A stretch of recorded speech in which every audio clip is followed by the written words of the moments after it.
Bismillahirrahmanirrahim. In this video, we will discuss the state space model of the induction motor in the stationary frame of reference. So let's look at the equivalent circuit of the induction motor that we have already derived in the previous videos. In arbitrary frame of reference, the q-axis model of your induction motor is represented by this equivalent circuit, and the d-axis model is represented by this circuit. So this one is the stator resistance, right, and this one is the rotor resistance. Then this is the leakage inductance of the stator side, leakage inductance of the rotor side, and the magnetizing inductance or the mutual inductance between stator and the rotor. These components will be same, either it's the Q side or the D side component, only the induced EMFs will be different. So here you can see the induced EMF because of the D-axis flux linkages in arbitrary frame of reference. When you have considered the speed omega c, the speed of the arbitrary frame of reference. So this flux linkage is going to induce voltage over here, and this flux linkage is going to induce the voltage in the q-axis. And similarly, if we look at the rotor side, so these flux linkages phi dr will be inducing the voltage in the q-axis, and that will be according to this one, omega c minus omega r, where this is the slip speed in that frame of reference. Okay, and similarly, if you look at this part, this is because of the flux linkages from the q-axis in the d-axis, right? So we have this equivalent circuit. Now first of all, we are going to modify it for the stationary frame of reference. We know that in this one, this omega c is the speed of the frame of reference. So in the stationary frame of reference, what will be this omega c? This omega c will be equal to 0.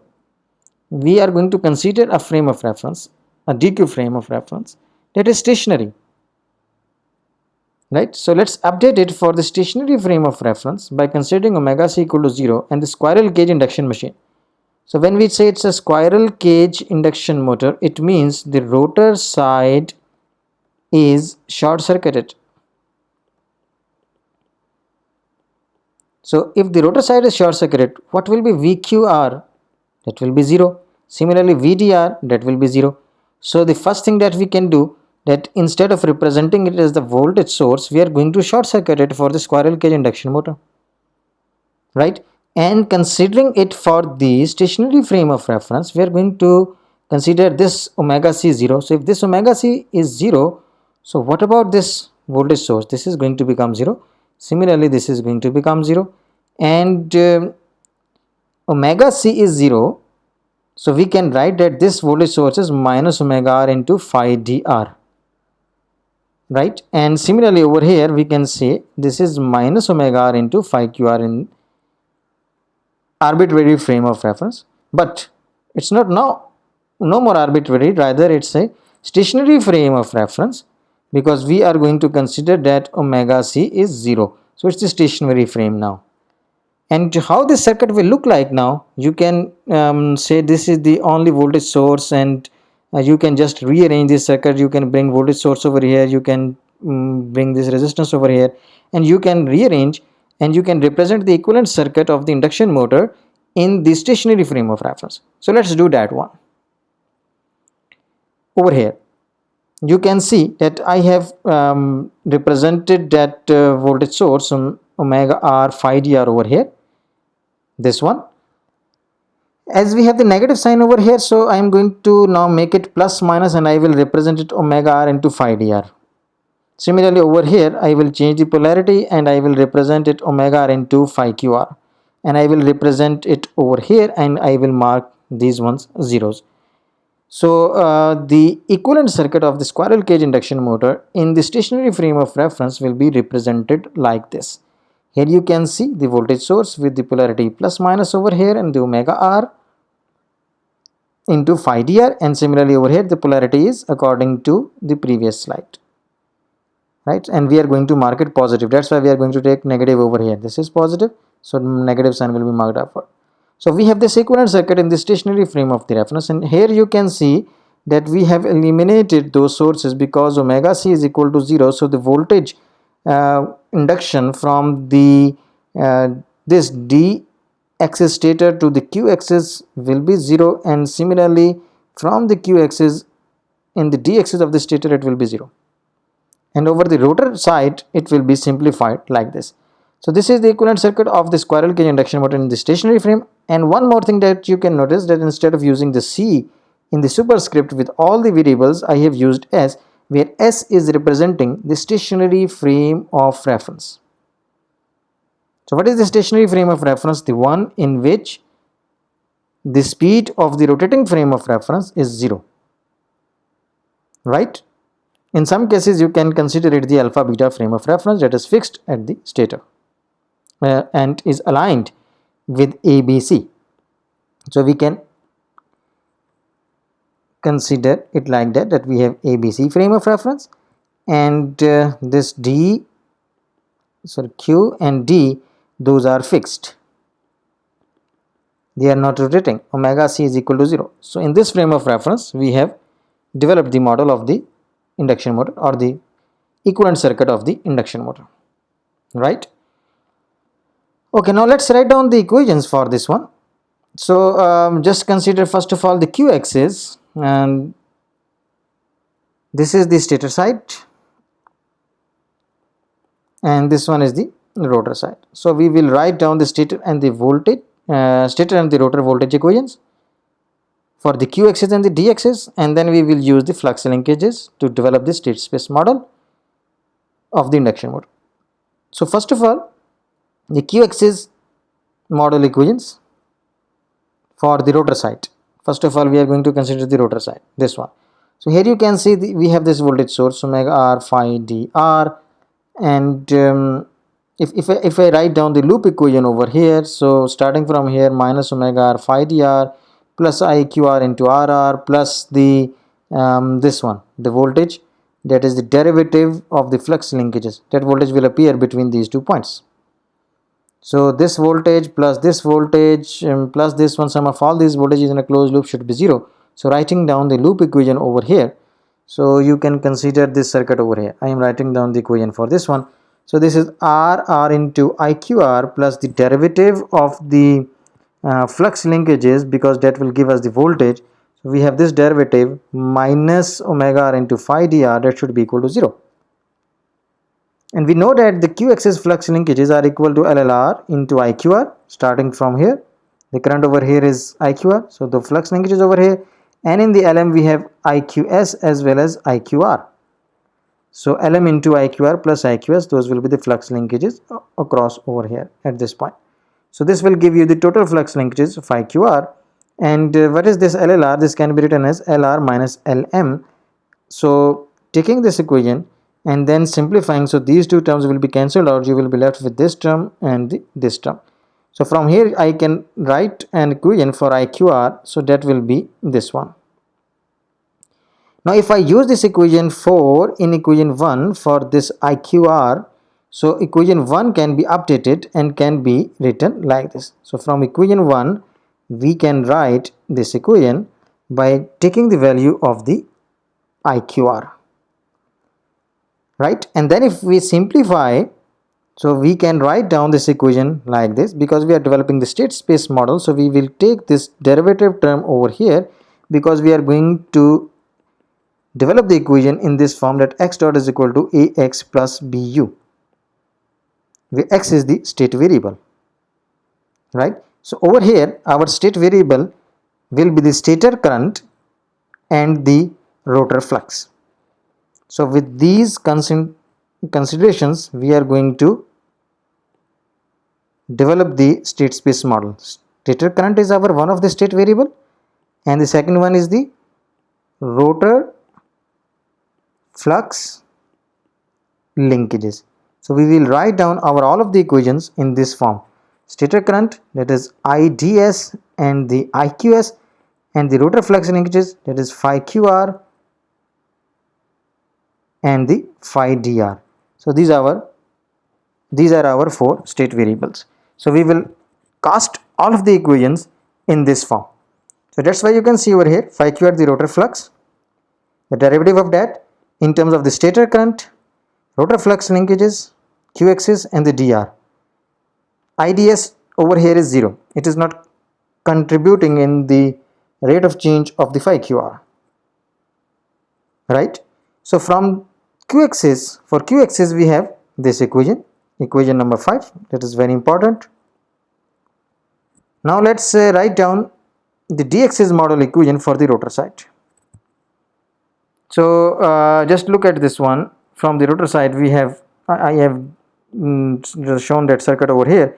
So this phi, let's write down the loop equation, plus omega r phi qr plus idr into rr plus the voltage between these 2 points, that is the derivative of the flux linkages of the d-axis rotor side, right? So you can write down this equation, and we know that the flux linkages phi dr over here, idr into llr plus lm into the sum of these two currents that you can see over here, and then this llr can be written as lr minus lm, the total rotor inductance minus the magnetizing inductance or the mutual inductance. So we can write down the phi dr like that, and from here we can work out for idr. So idr will be given this equation. Now we will be using this idr from here in this equation, that is from equation number 9 into 6. So our equation number 6 now can be written like this, that it is equal to rr into this idr, and idr has been taken from here, and the rest of the term, derivative of phi dr plus omega r into phi qr. Now if we rearrange it in the state space form, that is the derivative of the state variable over here, so we can write down this equation 9 like this by considering the expression of the idr. Alright, so we have written the equation for the d-axis rotor side and the q-axis rotor side over here. Now let's move towards the stator side. So first of all, the q-axis of the stator side, so that is shown over here. Just consider this part and write down the equation for this one, that phi qs is equal to rs into iqs plus this voltage, that is equal to the derivative of the phi qs. So that is this equation.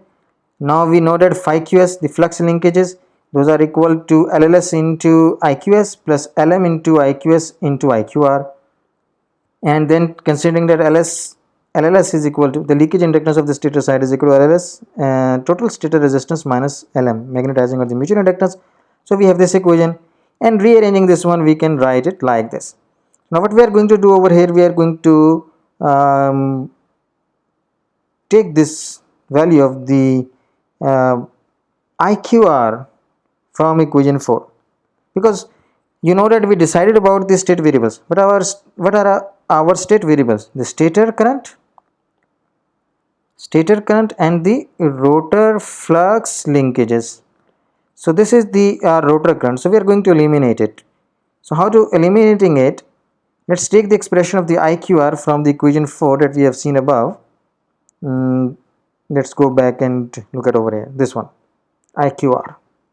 So we are taking this current IQR and we are going to replace it. So if we take this IQR, we will be converting it basically into the rotor flux and the stator current.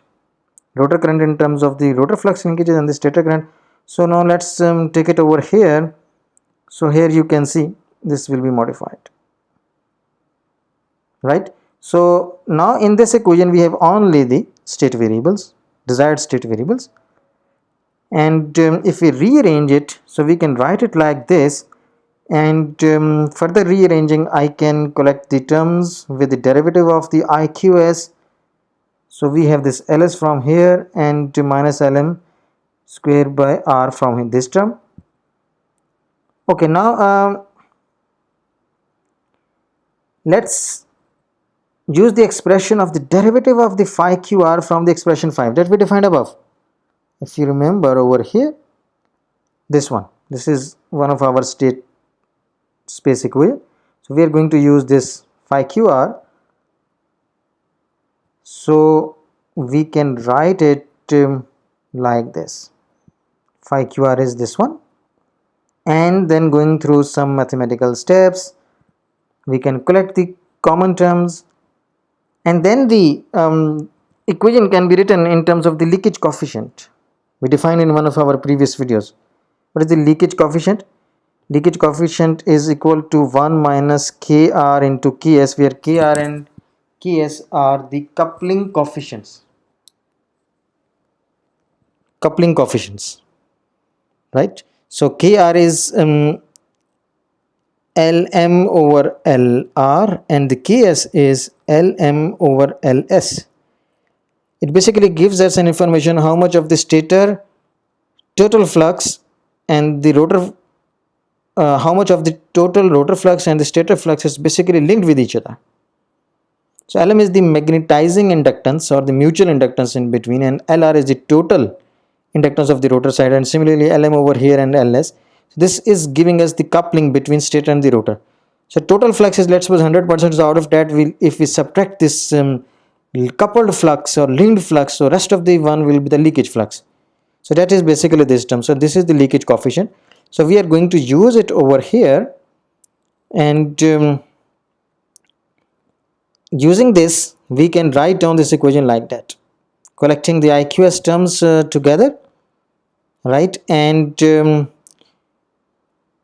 this one can be written in terms of the coupling coefficient like this. So now if we rearrange for the IQS, so we are going to get this equation. Basically our state variable is the stator current, and we wanted to have the derivative of that component. So that's why we have taken the value of we have rearranged this one such that the derivative of the IQS is on one side and all other state variables dependent terms are on this side. In this we have one input term, that is this one, VQS, stator flux, stator QXS voltages. So this is our input. Okay, now let's move toward the D-axis model for the stator side. So we have this circuit. So for the D's side, D-axis stator, this one.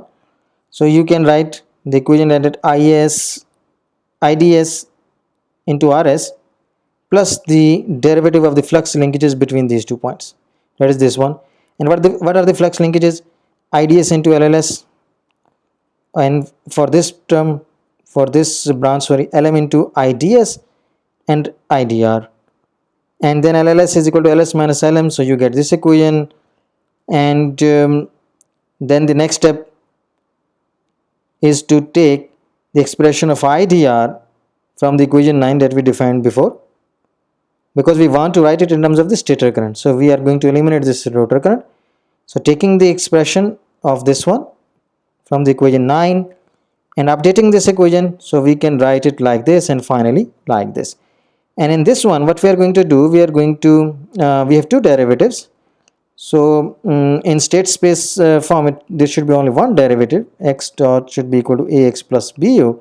So we are going to replace this one because we have already have the equation for the phi dr, rotor flux in the stationary frame, dx is rotor flux, we have defined it above. So we are going to take this term, and that is over here. So we are taking it from here, this one, we defined it. So taking this equation and updating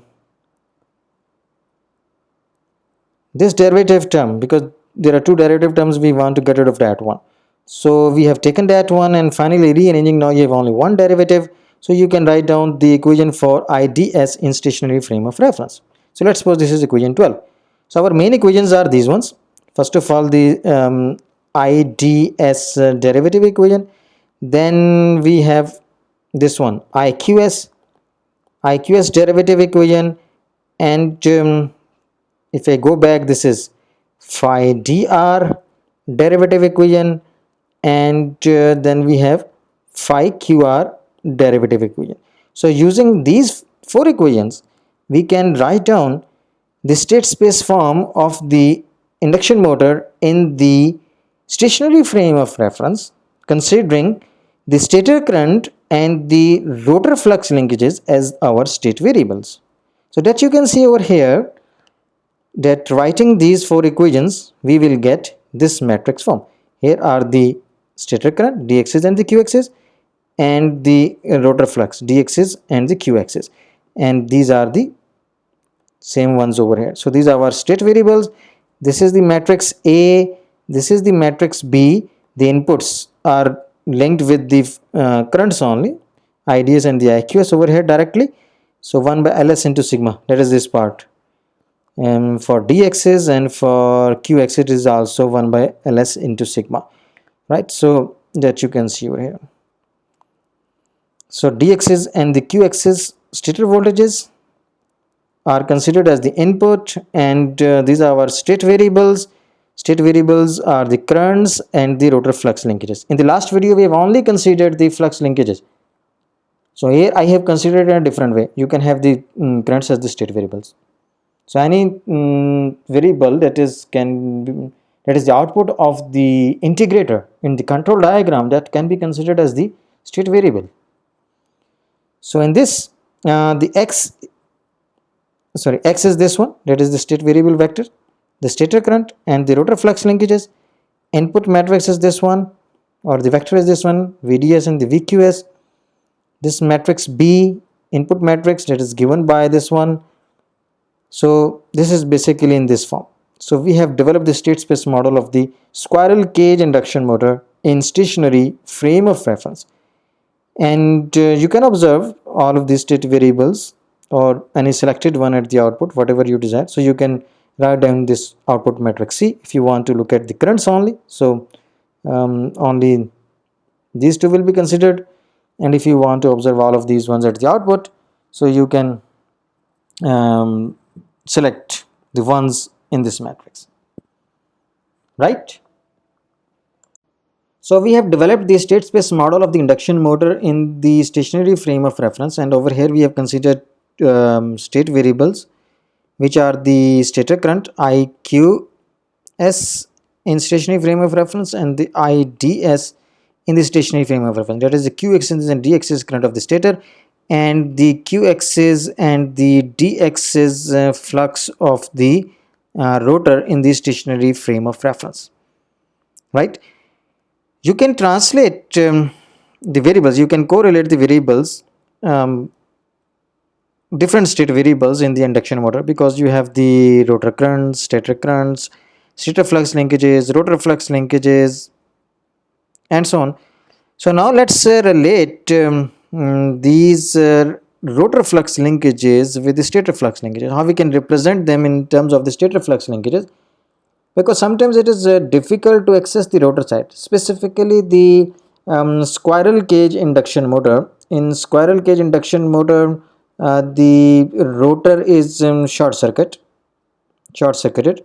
So rotor side is short-circuited, therefore you cannot access the variables externally from the squirrel cage induction machine, because rotor is not accessible. So we usually define all the things in terms of the stator parameters, because we can easily measure the stator parameters. The rotor parameters are difficult to be made, can be made, but were difficult to be made, because you will have to embed the sensors in the rotor of your induction machine to measure the parameters over there. So we prefer to express everything in terms of the stator parameters. So over here we have used the rotor flux linkages. So now let's translate them or relate them with the stator flux linkages using the mathematical model of the induction motor that we have. So we will be able to develop our state space model completely in terms of the stator state variables, stator side state variables, right? So for that let's write down the equation for the q axis flux linkages of the stator, that is equal to LLS into IQS plus LM into IQS plus IQR. Just look at that one, LLS into IQS, and from this mutual inductance the stator current as well as the rotor current is passing. So LM into those sum of those currents will give you the flux linkages, and we have developed the equation for IQR above in terms of the phi QR and the IQS. So taking this equation over here in place of this IQR, so we can write it like that, and finally if we rearrange this one, so taking this LM into IQS over here, right, and then what is this LLS plus LM? This is the total stator inductance, this leakage plus this mutual or magnetizing. So So this is this ls, right? So you can write it like this. And then you have IQS term common over here, so taking IQS as a common part from here, so you are left with this part. And what is this? This is basically the leakage coefficient. If you remember from the last lecture, the leakage coefficient sigma is equal to 1 minus kr into ks.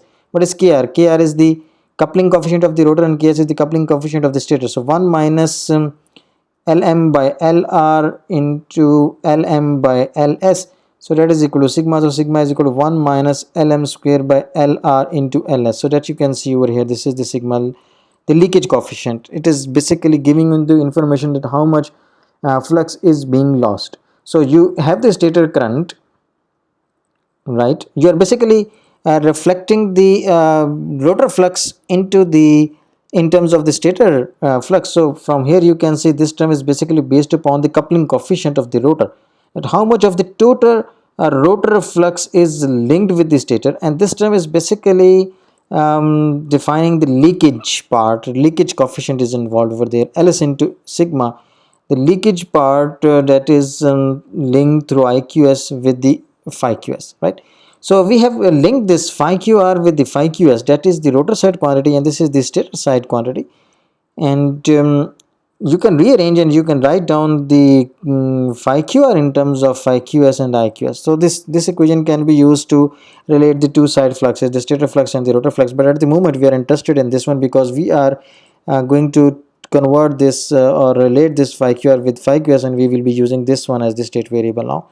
So similarly, if you write down the equation for the d-axis, so flux linkages of the d-axis will be equal to LLS into IDS plus LM into IDS plus IDR, taking the value of IDR that we have already defined. So rearranging this one, you are going to get this term, and finally this expression, and this is the sigma, again the leakage coefficient. So you can relate the dx is rotor current with the dx is stator flux, dx is rotor flux with the dx is stator, or vice versa. So you have these two equations.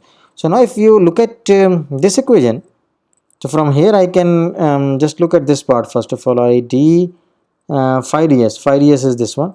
So we have one term Lm by Lr linked with the phi qr, right? Sorry, from here if you look at this part, this is linked with phi dr, sorry, this one. So phi dr into Lm by Lr, so that you can see over here, plus ls sigma into IDS, so ls sigma into IDS. So over here what we are going to do, we are basically consider this one as the stator current q axis and the d axis, so stator current, right? And over here we have the rotor flux, those we use as a state variable in the above equation, and we are going to relate those ones with the stator flux linkages. And how those are related? Those are related by these terms, Lm by R and Ls sigma. So those you can see over here, Lm by Lr into phi dr and Ls into sigma into IDS, right? And similarly, if you look at this equation, this highlighted equation, so with IQS you have Ls into sigma, and with phi QR you have Lm by R, that is the KR. So that you can observe over here, that with phi QR you have Lm by Lr, and with the phi IQS you have sigma into Ls. So using this matrix you can basically express this phi dr in terms of phi ds. So what is this Lm by Lr? This is the coupling coefficient, so we can also write down this expression like that. So now once you develop the state space model in the stator current and the rotor current form, and through the output equation you can determine the rotor flux. You can observe the rotor flux, and you can also relate it with the stator flux, or the whole of this equation that we have seen above. The state space model can be written in terms of the stator flux linkages. So you can update these ones, and definitely these coefficients, all of these coefficients will be updated, but you can develop the model relating the stator current and the stator side flux linkages and considering them as the state variable. So let's conclude this video. If I summarize, we have discussed the state space model of the induction motor, specifically of the squirrel cage induction machine in the stationary frame of reference. You can develop this model in the arbitrary frame of reference, just like the previous videos. We developed the arbitrary frame of reference state space model. So you can use those ones, but those were over there we used the flux linkages as the state variables. Over here we have used the currents as well. So the purpose of this video is that you can understand that you can develop the state space model using any set of the state space variables, and you can use to use that state space model to study the dynamics of the machine. Later on in the upcoming videos, when we will be discussing the field oriented control, all of these equations will be used to understand the operation of the vector control drives. So that's all from this video. Thank you very much.